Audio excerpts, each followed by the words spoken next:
Hey, good afternoon, everyone. It's Reggie Staten here again, and just wanted to take a few more moments to share some more thoughts with you. My overwhelming desire is to help other people become the finished product of themselves.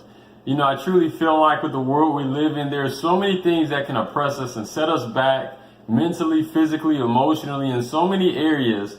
But as we continue to invest in one another, to build up one another, I truly believe that we can all see our greatest potential realized well ahead of our death to actually enjoy the prime of our life. So there was one thought that I was really, had on my mind this morning, and thinking about the concept of personal freedom and finding freedom and what that really means. It's funny enough that the word itself alludes to some form of lack of restraint in one context. When you think of the term freedom, you think about just, enjoying oneself with no restriction and having no limitation to what that could mean on an individual level. But I've actually found that to be false. Because if you think about the context of finding freedom, it should be enjoyable. It should be in a place where you can express yourself really with pure motives, with a pure desire to do good. Freedom in the context of a purity desiring to do good or advance some good among yourself or among a group of people, that expresses freedom. But in the other context of throwing off restraint and anything goes mentality, I don't believe that to be freedom, because you will find yourself in very, very deep bondage or restrictions that are placed on us.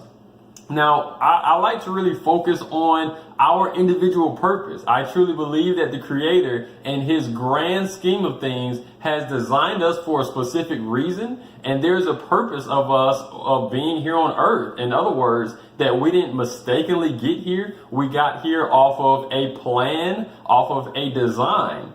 So with that in mind, understanding the context of throwing off restraint in a negative connotation, that can lead us to places such as sexual addiction, such as drug addiction, such as depression, and in so many other environments or areas of our life. I mean, you even see in today's culture where a lot of people have gone into an area of unsurety in their identity. Some say, hey, I was born a certain way, so I believe I should express myself. I don't believe that, I was made to be a man. I believe I was made to be a woman. Or people that, there's a lot of different thoughts going out there right now about their personal identity, and they believe that it is their freedom and their right to express themselves in this way. Well, I'm not speaking against your individual ability to express yourself, but I believe in the expression of oneself based off of who we were created to be. Now, in the right context, we are uplifted. We are encouraged to express ourselves based off the way that the Creator has designed us. And when we do that, that will lead us to realizing who we are truly made to be.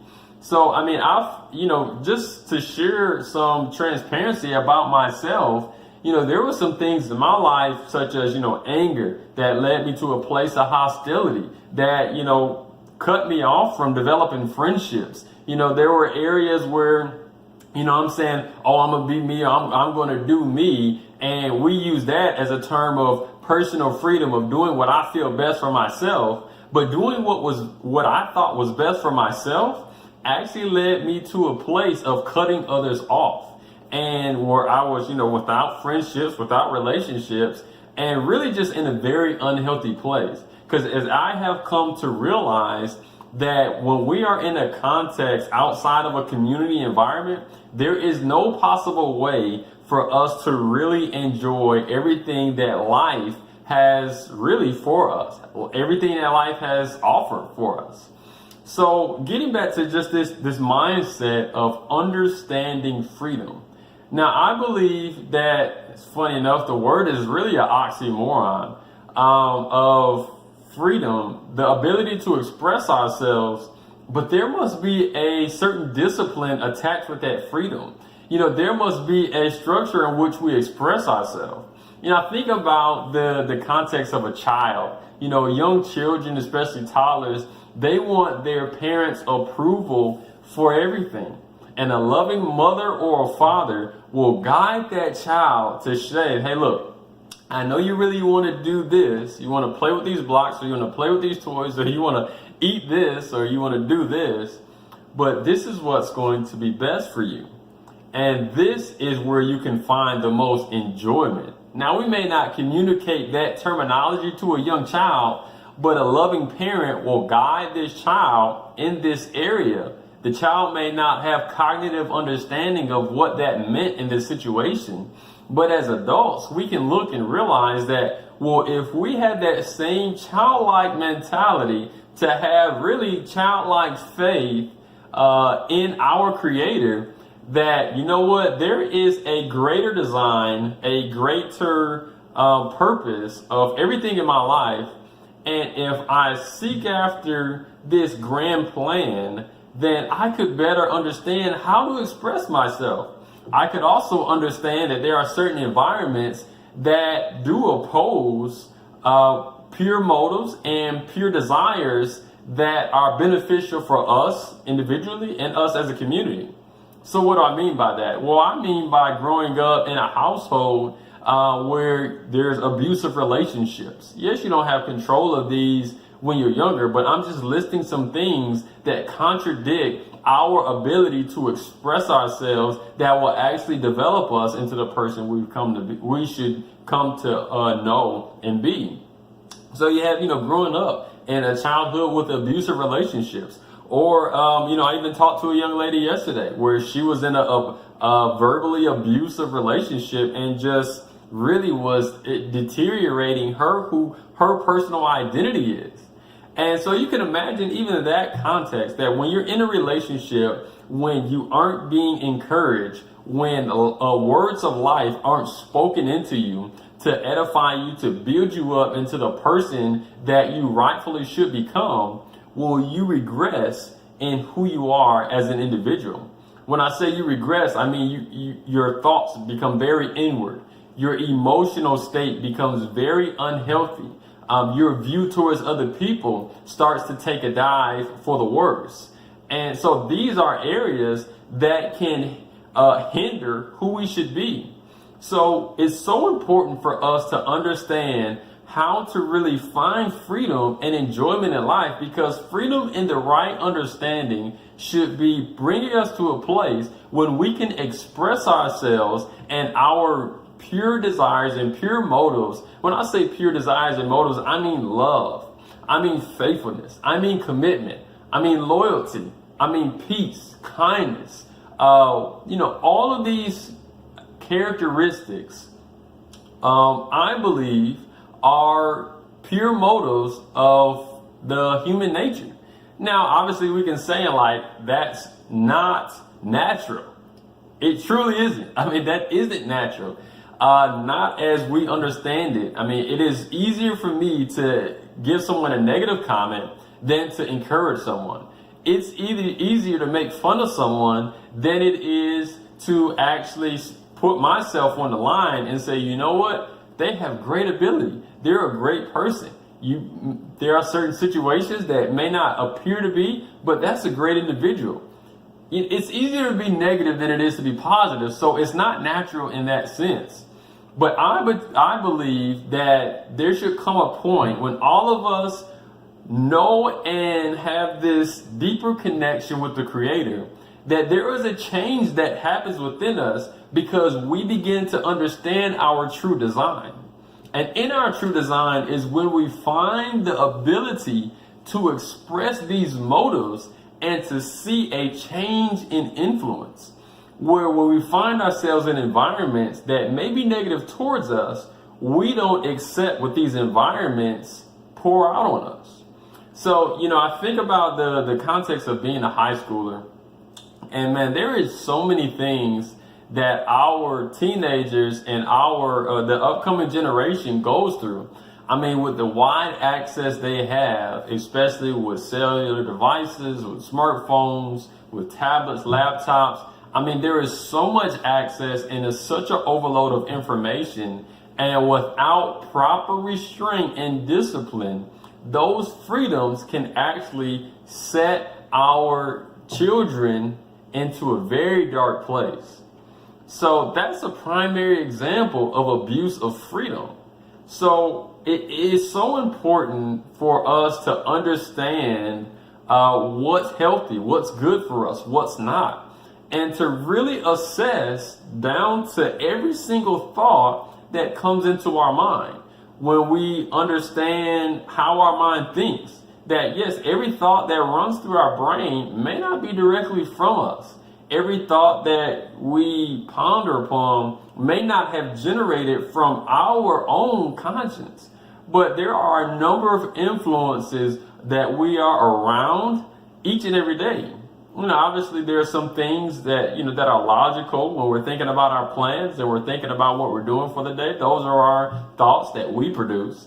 When we think about, doing maybe some schoolwork or maybe doing some things to better your business, or as an employee, yes, those are all thoughts that we produce, or even thoughts of enjoyment, of planning a vacation, or planning a good time on the weekend. Those are all things that we produce. But what about those influences that we may see on TV? What about those influences that come through social media?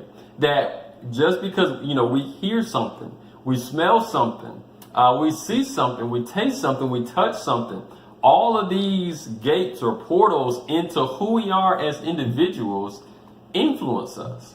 And so it's important for us to protect our freedom by putting disciplines on who we are and what we take in, because that can limit and that can really mold and shape how we express ourselves and how we find freedom. So, I just really want to encourage us all that as we come to this place of understanding that I do have a purpose, that I am not a mistake. Even if you came from a situation when, hey, you may have been birthed out of wedlock, not in a marital relationship between mother and father, whether you were adopted, whether you had a surrogate mother. I mean, it doesn't matter what the situation is. I have a firm commitment to the belief and understanding that no one is placed here on earth by accident. We all have a purpose, and as we understand the Creator's design on all the various systems of life, on how we operate as humans, I mean, we are created in such an awesome way. I was even thinking about yesterday, how we are really the only species on earth that can command other species. If you think about that, that's so awesome. I mean, you say, okay, well, what does that thought mean? Well, think about how, man's best friend is dog, right?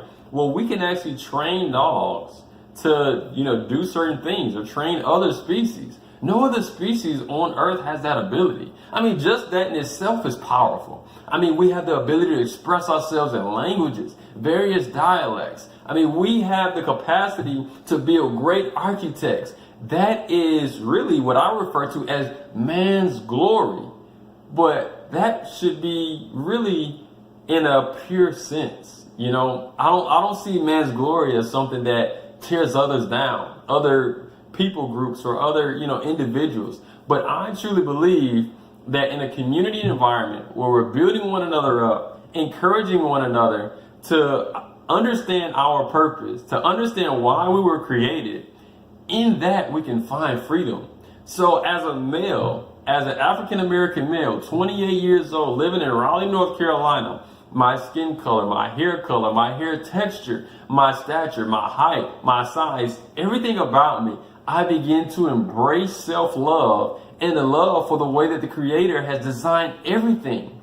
And instead of embracing a thinking that says, hey, there are certain things that are wrong about the earth, there are certain things that are wrong about the way everything is designed, there were certain things that are wrong about the way that I personally was designed. Instead of looking at that, I can embrace the understanding that I was created perfect.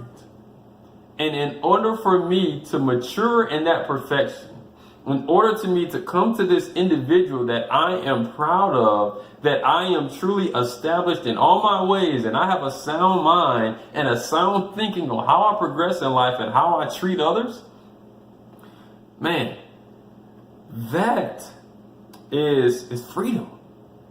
That and understanding my purpose and understanding the Creator's design and understanding that I am here for a reason. I can know the Creator. I can find and discover my purpose. I can find freedom. That is enjoyable. So be encouraged and think about that. Think about how we use our freedoms. Think about, the type of disciplines that are necessary to express ourselves in a way that is truly beneficial for us and others around us. So, as I kind of started with, the term of freedom in itself is an oxymoron. It does require restraint. It does require discipline. It does require a intentional mind. So as you go on about your day, think about that and share these thoughts with others. Get a conversation going, get a discussion going, and just, have some good time to build up others and to talk about that. Because the more that we can embrace other people, even in conversation, hey man, what do you think about this? I heard some guy on YouTube talking about freedom. What is your definition of freedom? Especially here in America, easy topic. Talk about it. See what you get. Love to hear some comments back in the feed below. So enjoy the rest of your day. Know that you are created for a purpose. Take care. See you guys soon.